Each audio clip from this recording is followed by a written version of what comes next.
আর সবচেয়ে ডেঞ্জারাস যেটা ঢুকিয়েছে সেটা হচ্ছে এমন মেয়ের প্রতি আসক্তি, এমন নারীর প্রতি আসক্তি যে আসক্তিটা আল্লাহ পাক হালাল করেন নাই, অর্থাৎ গায়রে মাহরাম মেয়ের প্রতি আসক্তি।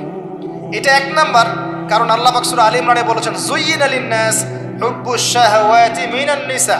যে কয়টা বিষয়ের প্রতি মানুষের আসক্তি থাকে তার প্রথমটা হচ্ছে নিসা বা মহিলা, পরে অন্যান্য টাকা পয়সা, ধন দৌলত, সোনা চাঁদি এগুলো পড়ে। আর এটাকে শয়তান সবচেয়ে বড় অস্ত্র হিসাবে ইউজ করেছে। মনে করে দেখেন, যত বড় বড় সম্প্রদায় ছিল এদের প্রধান প্রধান ফিতনাগুলো ছিল নারী কেন্দ্রিক।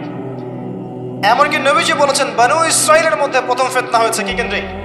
নারী কেন্দ্রিক। আর আমি আমার উম্মতের মধ্যে নারীর চেয়ে বড় কোনো ভয়ঙ্কর ফিতনা ছেড়ে যাচ্ছি না। শয়তান এই কয়েকটা ফিতনা, আপনার দুনিয়ার আসক্তি, টাকা পয়সা, ভোগ বিলাস, বাড়ি গাড়ি, ব্যাংক ব্যালেন্স, স্ট্যাটাস, ক্ষমতার ভালোবাসা, আপনার মাদকের ভালোবাসা, গান বাজনার প্রতি ভালোবাসা, অশ্লীলতা, বেহায়াপনা, জেনা আর হারাম রিলেশনশিপ, এগুলোর প্রতি শয়তান আসক্তি সৃষ্টি করেছে। এটা হচ্ছে ভালোবাসা নয়, এটা হচ্ছে পাশবিক প্রবৃত্তিগত একটা দাসত্ব। আমার কথা কি বোঝা যায়? ল্যাঙ্গুয়েজ একটু ডিফিকাল্ট মনে হয়। এটা কিন্তু বৈধ ভালোবাসা নয়, যে ভালোবাসলে আপনি নেকি পাচ্ছেন। দুনিয়ার প্রতি আসক্তি থাকলে নেকি পাবেন, পিতা মাতাকে ভালোবাসলে নেকি পাবেন। টাকা পয়সা, ব্যাংক ব্যালেন্স, বাড়ি গাড়ির প্রতি আসক্তি, মোহ থাকলে নেকি পাবেন, ফিতনায় পড়ে যাবেন। কিন্তু আপনি সন্তানকে ভালোবাসলে নেকি পাবেন। একটা হারাম মেয়েকে ভালোবাসলে নেকি পাবেন, আপনি স্ত্রীকে ভালোবাসলে নেকি পাবেন। স্ত্রীর মুখে ভাত তুলে দিলে নেকি পাবেন, স্ত্রীর মুখে খাবার তুলে দিলে নেকি পাবেন, তার দিকে তাকালে আপনি নেকি পাবেন, তাকে আদর করলে নেকি পাবেন, তার সাথে অন্তরঙ্গ সময় কাটালে আপনি নেকি পাবেন।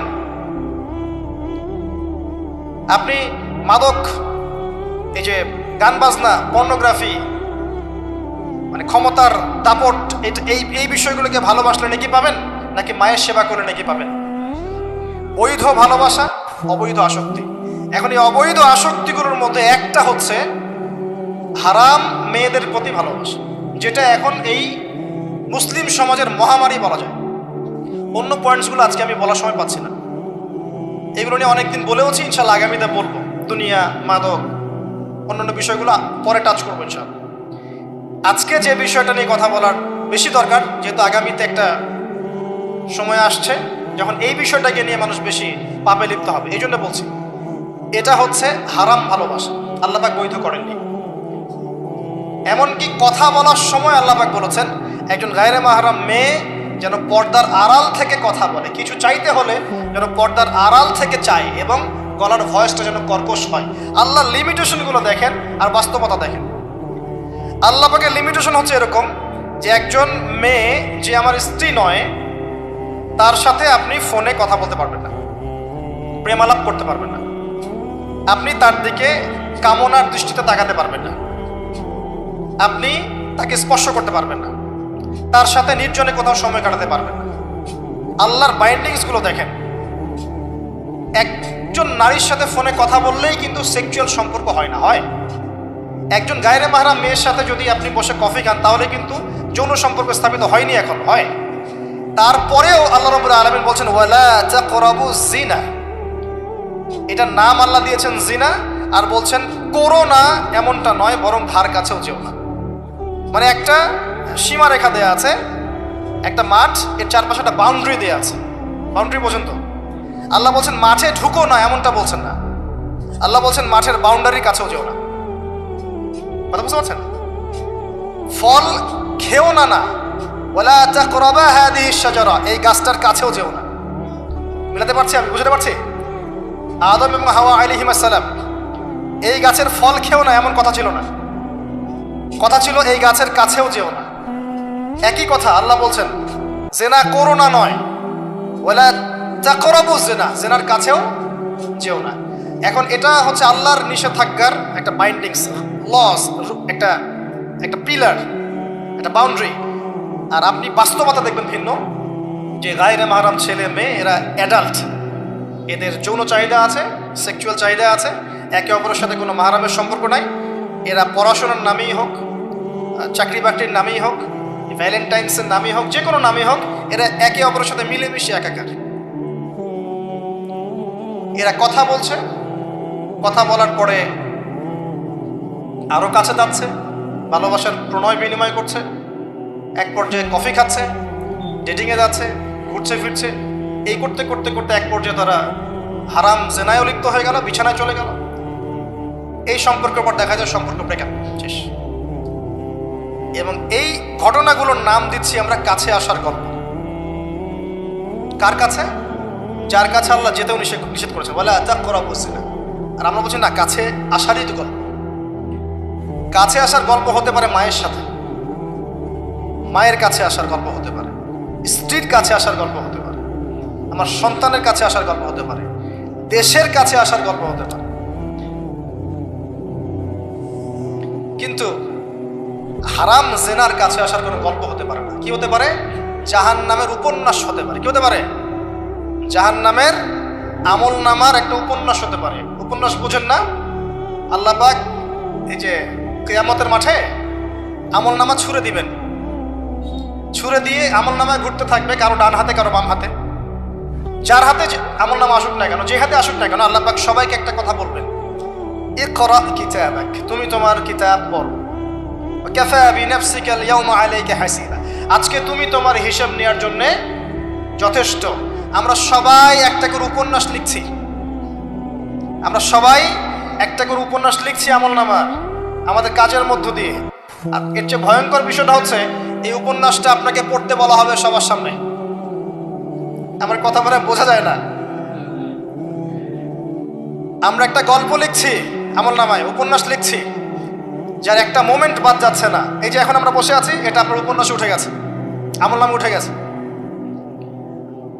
মাফ করবেন যদি কালকে আবার দেখেন যে আমলনামাকে উপন্যাস বলে যা ব্যাখ্যা করলাম উতাহা, এবার এই শব্দ দিয়ে আবার তুলকালাম করে ফেলেন।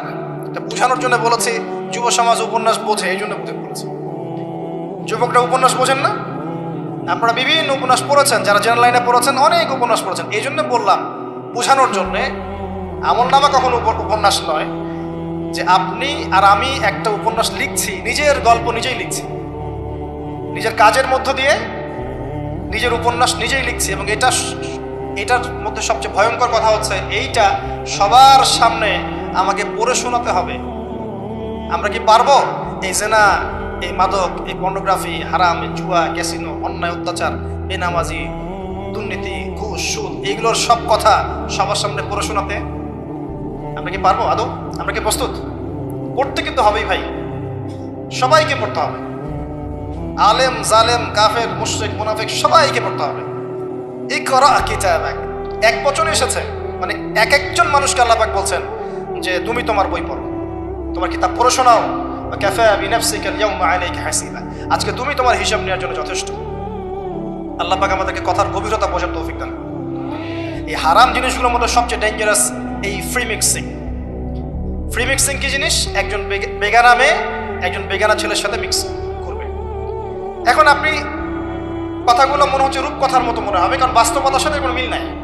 বাস্তবতায় আপনি গিয়ে দেখবেন যে স্কুলে পড়ছে মাশাআল্লাহ গায়রে মাহরাম ছেলে মেয়ে, এবং নাম দিচ্ছে না friends, just only friends, friends only, বন্ধু, ক্লাসমেট।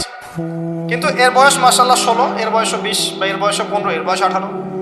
উভয়ের যৌন চাহিদা হয়েছে বালেগ এবং বালেগা। এই বয়সে আসার আরো 5-6 বছর আগে সে বালেগা হয়ে গেছে। এবং তারা কিন্তু আলাদা আলাদা সেকশনে পড়ছে না। এমন যদি হতো মেয়েদের আলাদা স্কুল, মেয়ে টিচার, মেয়েরা পড়ছে, কোনো সমস্যা নেই, টোটালি বৈধ এবং সুন্দর, ভালো সিস্টেম। ছেলেদের আলাদা স্কুল কলেজ, ছেলেরা আলাদা পড়ছে, আলাদা, কোনো সমস্যা নেই। সমস্যা কোথায়? যখন এক ছাদের নিচে আমি সবাইকে বসিয়ে দিয়েছি এবং এরা একে অপরের সাথে মিক্স করছে, যেখানে আল্লাহ বলছেন কাছেও যেও না, এরা কথা বলছে, নোট চেঞ্জ করছে, একে অপরের সাথে গ্রুপ স্টাডি করছে, কফি খাচ্ছে, দেখা সাক্ষাৎ করছে, ডেটিং করছে, একে অপরের সাথে যৌন মিলনও করছে, একে অপরের সাথে বসে পর্ন দেখছে, যৌন মিলন করছে, সেক্সুয়াল সম্পর্ক স্থাপন করেছে। এবং মানুষ বোঝাচ্ছে এদেরকে এই সম্পর্কটা বৈধ, ভালো সম্পর্কটা পবিত্র, পরে বিয়ে করে নিলেই হয়ে গেল। এই হচ্ছে এটা বাস্তবতা। বাস্তবতার সাথে ওয়ালা তাকরাবু জিনা আয়াতের কোনো মিল আছে? বাস্তবতা এক জায়গায়, কোরআন এক জায়গায়। এরপরে দাবি করছি আমরা মুসলিম, স্টিল আমরা দাবি করছি আমরা মুসলিম। এবং এই ফ্রি মিক্সিং এর ফলে শত শত যুবক যুবতীর ইজ্জত চলে গেছে। শত শত না, সংখ্যাটা সহস্র লক্ষ হবে, আরো বেশি হতে পারে, আল্লাহু আ'লাম। এগুলো তো প্রকাশ্য, গোপনে যে কত কি হচ্ছে আপনি তো জানেন না। যে সন্তান, যে মেয়েটাকে আপনি ছোট মনে করছেন, অলরেডি যে সে কতগুলো ছেলেকে এভাবে ছেলে বদল করতে করতে করতে করতে করতে করতে এই জায়গায় আসছে আপনি জানেনই না। যে ছেলেটাকে আপনি ছোট্ট মনে করছেন, এ যে কতগুলো গার্লফ্রেন্ড চেঞ্জ করতে করতে এই জায়গায় আসছে আপনি জানেন না। এবং এগুলোকে সে মনে করছে পবিত্র সম্পর্ক, কোনো সমস্যা নাই। কোনো কোনো ক্ষেত্রে দেখা যায় হিন্দু মুসলিম তারাও প্রেম করছে, বন্ধু বান্ধব, এবং তার কনসেপ্টটা হচ্ছে এমন যে সমস্যা নাই, পরে বিয়ে করে নিব, এটা চলছে। এবং এদেরকে আমরা উস্কে দিব এভাবে যে 14 ফেব্রুয়ারিতে তোমরা অবাধে মেলামেশা করতে পারো, কোনো সমস্যা নেই, বরং এটা হচ্ছে তোমাদের মত প্রকাশের স্বাধীনতা। এবং আমরা এটাও বোঝাবো ওদেরকে যে যারা এগুলোর বিরুদ্ধে বলবে তারা মৌলবাদী, তারা সমাজের উন্নতি অগ্রগতি প্রগতি চাচ্ছে না, তারা চাচ্ছে না তোমরা এগিয়ে যাও, বরং তারা তোমাদেরকে পিছিয়ে দিতে চাচ্ছে। কোথায় এগিয়ে নিচ্ছি আমরা এদেরকে? আমি জানি কোথায় নিচ্ছেন, এক্স্যাক্টলি বলতে পারবো কোথায় নিচ্ছেন।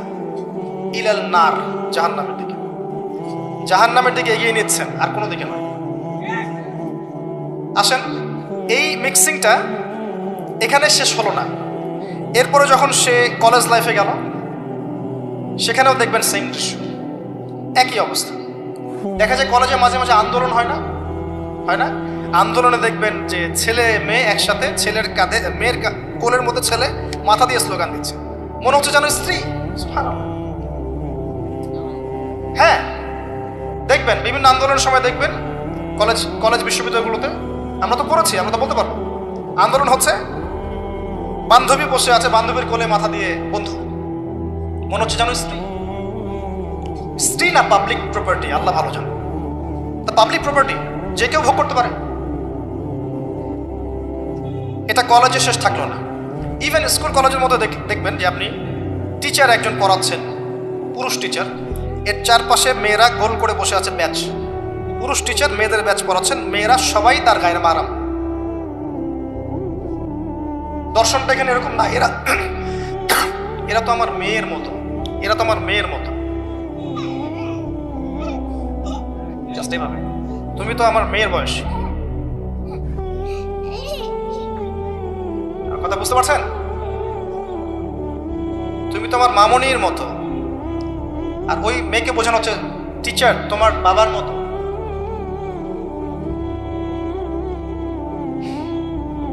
একটা পুরুষ টিচার, চারপাশে মহিলা, মেয়েরা বসে আছে, সবাই অ্যাডাল্ট, সবার সাথে তার বিয়ে জায়েজ, সবার সাথে তার বিয়ে শরীয়ত সম্মতভাবে জায়েজ।